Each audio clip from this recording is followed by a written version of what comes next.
In LR3-2, you are going to learn how to write two-column proofs. Proofs. Now, you may be wondering, why in the world do I need to know how to write a proof? And you are actually going to be using the ideas behind logic, behind proofs, in real life all the time. Anytime you disagree with somebody and want to make a choice and try to help them understand why your choice is the best choice and the correct choice, you are going to use reasoning and logic as a great way to help prove your point. Today, and in this unit, we're going to practice mathematically with proofs. Today, we're going to focus on algebraic proofs. So a proof that is made up of a series of algebraic statements. Before we do any proofs, it's important to know what a given is. So any algebra proof must begin with information that we know is true. This will be the given. It'll give us a place to start. Okay, you may see this given, and all you have to do is be able to read it. And so we'll start the proof with a given. Sometimes we will have to use math knowledge that we already know. There is a video in Schoology that you can watch as another setup, another way to help with proofs. So use the link on Schoology to watch another short video. It's about 3 minutes about proofs and setting them up. Before we look at writing a proof, it's important to remember all of the algebraic properties of equality. So let's remember the addition property, the subtraction property, the multiplication property, the division property, the substitution property, the distributive property, and we'll also want to remember how to combine like terms. Remember, we may use that as well. These properties are equality and combining like terms are going to help us set up the reasons for our statements that we're going to do. So let's take a look at an example. It says, write a proof to solve for x. So here we have 3x minus 4 equals x minus 8. When we write a two-column proof, on the left hand, we have our statements, and on the right hand, we have our reasons. With these proofs, we are going to do all of the work. We are not going to actually write out any of the work per se. We need to make sure, though, that we do show every line. So let me backtrack just a moment. Let's say, for example, we have 4x plus 3 equals 20. Okay, and that's where we're starting to solve for x. Okay, you have learned time and time again, you need to show that you're subtracting 3 on both sides. In proofs, you will not ever write this. Subtract 3 on both sides. If you need to do that, great, but do it on some scratch paper on the side. In a proof, we'd have 4x plus 3 equals 20. The next line would be 4x equals 17. Okay, we're not showing that green part in there. Let me show you what that means in our proof here. So we are trying to solve for x. We always number. Okay, so we're going to start with our first one. We start with the number 1. There is a statement and there is a reason. In this case, we're going to write exactly what we see. 3 parentheses x minus 4 equals x minus 8. What is the reason? The reason is given. It was given to us. All we had to do was see it, read it, and write it down. It was given to us. Step 2. What is our second statement? You want to consider, okay, if I were to actually solve this, what would I do next? You should consider the distributive property, right? Now, in the past, you've been taught to show the arrows and show all the multiplication, but here you're not going to do that. You're just going to write it out. So when we distribute, we'd get 3x minus 12 equals x minus 8. What did we do? That is the reason. So we did the distributive property.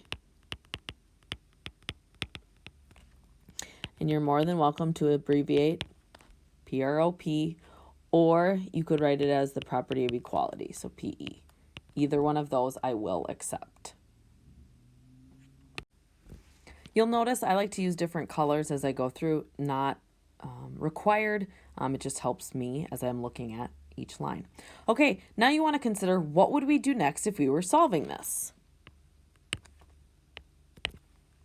If we were to solve this, you actually have a couple of options, right? You could get all of the x's on one side. You could get all of the numbers on one side. With these proofs, there will be some leeway in the sense of you could do either one. I will choose to add 8 to both sides. So if I add 8, again, I'm not going to show the plus 8 on both sides. I'm just going to do the math. I would get 3x minus 4 equals x. What I just did is I added 8 on both sides. That is the addition property of equality. Now I have to think, okay, what would I do next? I want to get all of my x's on the same side. So I'm going to subtract 3x on both sides. I get negative 4 equals 1x minus 3x is negative 2x. What we just did is we subtracted 3x on both sides. That is the subtraction property.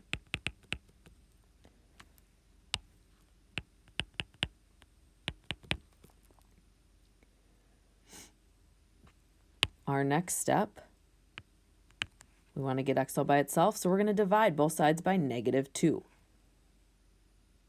2 equals x. Our reason, what we did, is we used the division property. Okay. I want to backtrack here for just a moment. If we look at addition and subtraction properties, that is, you always use those when you're moving it from one side to the other. Okay, combining like terms is when you do it on one side. Addition and subtraction is when you do it to both sides.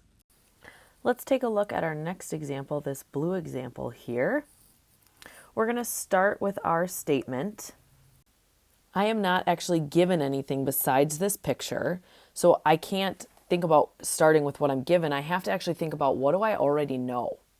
As I look at this picture, I know that 7x plus 48 plus 5x minus 12 is going to equal 180 degrees. And the reason is, if we have supplementary angles, then it's equal to 180. You could have also said that the reason was because they are a linear pair. If linear pair, then equal to 180 degrees, that is totally fine as well. Our next step that we're going to do is I'm going to try to get all my x's together and all those constants on the left-hand side, which is combining like terms because I'm doing it on one side of the equation. So 7x plus 5x is 12x. 48 minus 12 is 36. So we have 12x plus 36 equals 180. And my reason, so what did I do? I combined like terms. Next, I'm going to subtract 36 on both sides. So step 3, I have 12x equals 144. Again, I subtracted 36 on both sides. So that was the subtraction property. And finally, I'm going to divide both sides by 12 to get x equals 12. And this is the division property. Let's look at our next example. Here, we are, again, not given anything. We need to start with what we know.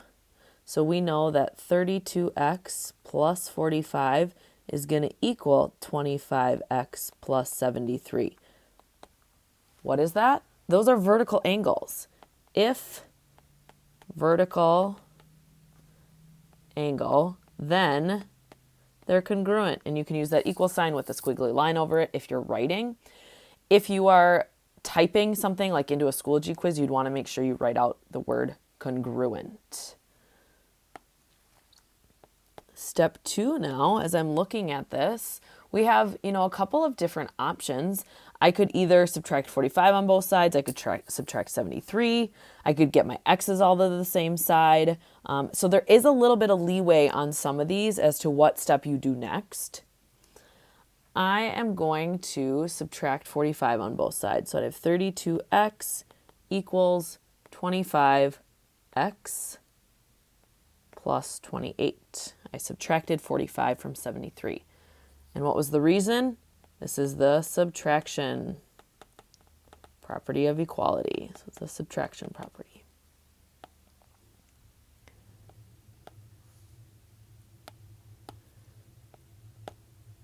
All right, next, I'm going to subtract 25x on both sides to get my x's all together. So we'd have 7x equals 28. Again, this is the subtraction property. Notice that I have the subtraction property written twice. That is okay. You can't do it all at once, so that's why I had to do, my one step at a time, and I had to use the subtraction property twice. Totally fine. Finally, I'm going to divide both sides by 7. So I get x equals 4. The reason is this is the division property of equality. Okay, a couple more examples. Here we're going to write a proof to solve for x.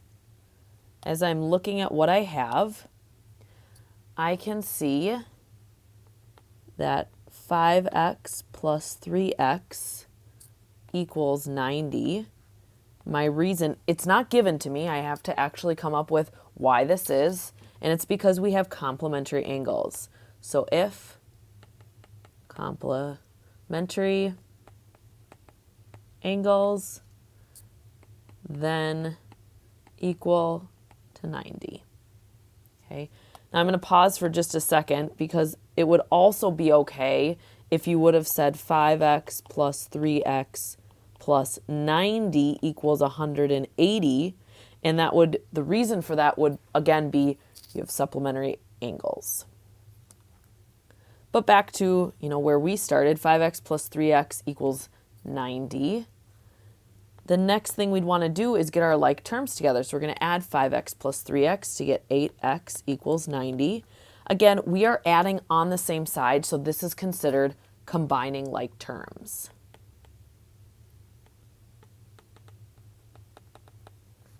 Yes, we added, but that is not the addition property of equality. The addition property of equality is when we do it to both sides.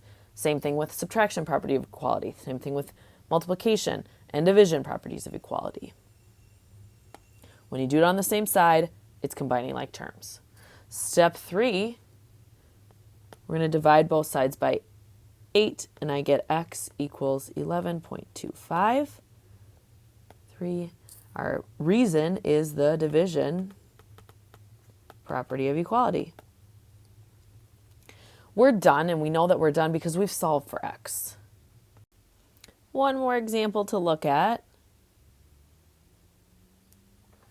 Here, we need to write a proof to solve for x. Our first statement, 5x minus 8 over 3 equals 4x minus 2. Our reason, this was given. All we had to do was read and write it down. So it was given to us. Now you want to think, okay, how would I solve this now for x? What would I do next? Here, you would need to multiply both sides by 3. So we'd have 5x minus 8 equals 3 times 4x minus 2. Be very careful that you have that 4x minus 2 into parentheses because you're multiplying that whole side by 3. And notice you cannot combine steps. You can't actually do the multiplication yet.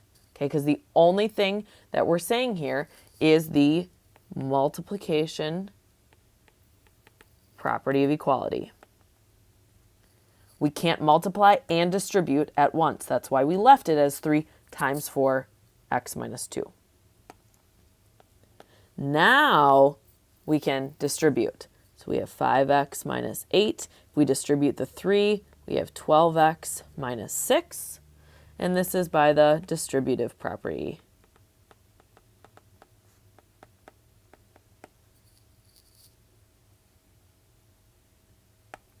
Our next step,